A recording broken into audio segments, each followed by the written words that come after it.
In the mid-20th century, America was a nation in transition.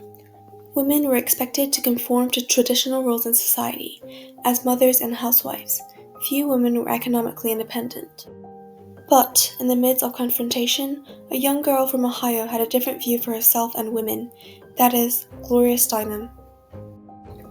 Gloria Steinem's effort to advocate for women's rights in the 20th century reshaped societal views and was able to demonstrate the power of grassroots activism, and also the importance of addressing intersectional forms of oppression that women had to face at the time. She did so by emphasizing the balance between personal rights and shared responsibilities, questioning traditional gender roles and paving a road for future feminists. Let's go back in time to Steinem's early life. Gloria Steinem's early life was difficult. Her parents divorced when she was at a young age, and her mother had a hard time keeping the family afloat. But her mother's strong sense of independence had a big influence for Steinem to transform to the person she became. My mother was a pioneer journalist before I was born. I didn't even know that until much later. She gave up everything, not because my father forced her to, but that was the way the world ran. She had what was then called a nervous breakdown, but she was really institutionalized for a couple of years, and then just to survive, became her goal. And she was, wonderful, smart, loving person. But I began to realize that actually I was living out her unlived life. As a young journalist, she had the determination to stand out in the male-dominant industry. She started out writing for small companies and publications, but soon enough was able to work as an editor for Help magazine. As a freelance journalist, she was also able to write for several major publications, such as Time, Vogue, and Harper's. Her articles often explored social, political, and cultural issues, which made her develop a unique perspective and style for the time. Those early experiences only paved the way for her success, but it wasn't until she went undercover as a Playboy bunny in 1963 she gained a deeper understanding of how cruel society was for women, and was deeply determined to spark transformation. There was nothing fun about it. It's really hard work. You're carrying trays, you have 3-inch high heels on, you're paid very little, the trays are heavy, your feet hurt. I learned of what it's like to be hung on a meat hook. That's the emotional experience of walking around in a costume that's so tight it would give a man a cleavage. The response to the article was amazing because the club was new then, and it was kind of blowing the whistle on the glamour of the club. I regretted for many years having done it because it made me unserious. But as feminism began to dawn on my brain belatedly in life, I became glad I did it. Her expose of the ugly truth behind this popular Playboy club was published on Show magazine. She revealed the sexism, the exploitation, and the mistreatment of the club's female employees. The Playboy club's management subjected the bunnies to match physical requirements and to obey strict dress codes. They also had to pass assessments and have training on skills such as the bunny dip in order to serve food. You can just bring it down. Again, remember that if you want to, you can do it like so. Right? I know you've got to get used to standing on these heels. Tends to make you wobble a little. The clubs also hired bunny mums to evaluate the bunnies. We had to evaluate them on their appearance, and we had a guideline that all bunny mothers were given: crepey skin, sagging breasts, bags under their eyes, crooked teeth. Some really nasty descriptions, and it was heartbreaking to me, and I couldn't do it. Gloria Steinem was not the only person that was against the club's mistreatment. Many feminists at the time, such as Kelly Turtle and Holly Madison, also rose up against the clubs.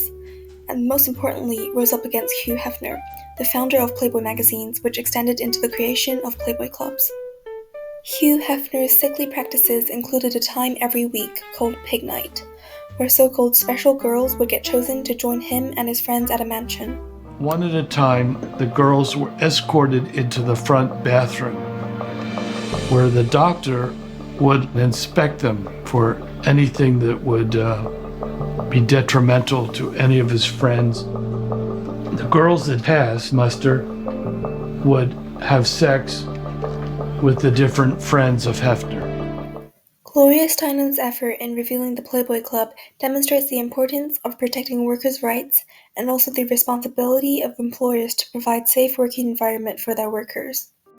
The Playboy experience drove her to co-found organizations such as the National Women's Political Caucus, Women's Action Alliance, the Women's Media Center, and the Miss Foundation for Women. The overall goal was to empower women and to provide a platform for them to express experiences and opinions, since no other platform could do so. Most people recognize Steinem from the founding of Ms. Magazine. The magazine's first issue, published in 1972, was a groundbreaking success, selling more than 300,000 copies. Its main goal was to push forward the feminist movement and normalize the title of Ms. The title, Ms., a newly emerging designation for those who didn't want to be bound by Mrs. for a married woman or Miss for a single woman, was an issue. As I understand it, even the New York Times wouldn't call you Ms. Gloria Steinem. Oh, no, I'm so glad you know that. It was so annoying because for years and years I was Miss Steinem of Ms. Magazine. Ms. would not offer household hints or fashion tips like traditional women's magazines. We wanted to be able to write about trying to make an equal marriage or to write about abortion. We didn't want to just focus on women's outsides, but also our insides. This was also the era where the fight for reproductive rights got to a peak. Even before the court cases of Roe v. Wade and Doe v. Bolden, Gloria Steinem had already been advocating for the rights for reproductive freedom. Yes, the position of the caucus is one against government intervention in the reproductive freedom of the individual citizen. That affects men as well as women. It means birth control as well as abortion. It also means the enforced sterilization laws, which exist in many states in this country and which affect criminals and any individual considered socially undesirable.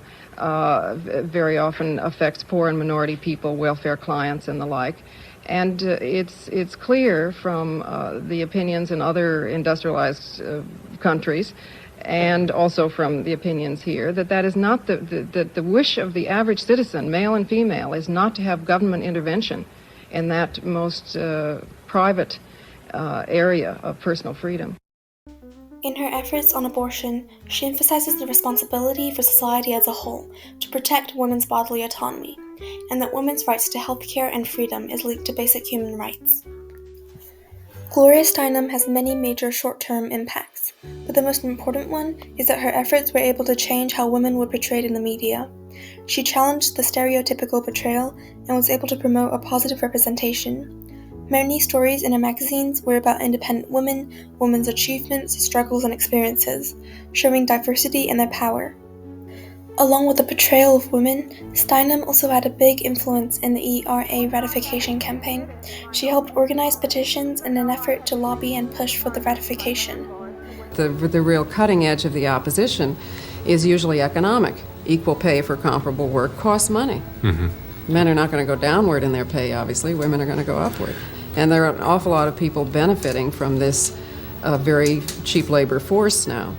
Steinem's most notable long-term impact was that she encouraged women to take a bigger role in society. For example, the U.S. saw Shirley Chisholm and Kamala Harris run in politics in Congress and vice president, and also many women such as Mary Barra and Oprah Winfrey owned big corporations and businesses. Steinem's ideologies were also seen in the Women's March in 2017 against the government's policies that could possibly harm women's rights. Gloria Steinem's efforts highlighted the need for basic human rights of women and the responsibility of the government to give and protect these rights, but also the responsibility of people to unite and fight for themselves. Her success is a reminder that the fight for equality is not only to claim the rights, but also to claim the responsibilities that come with a particular right, such as when women gain their rights, they are responsible to support each other and not let male domination take over again. Her efforts ultimately gave hope and support to women in later generations and helped push forward more women movements and acts. Though we have made massive improvements over the past decades, women still face various challenges, such as access to safe and legal abortion, equal pay, domestic violence, and intersectional rights. Since Gloria Steinem has given women a voice and pushed the movement to a peak, it is now our responsibility to continue her legacy and push for a better society.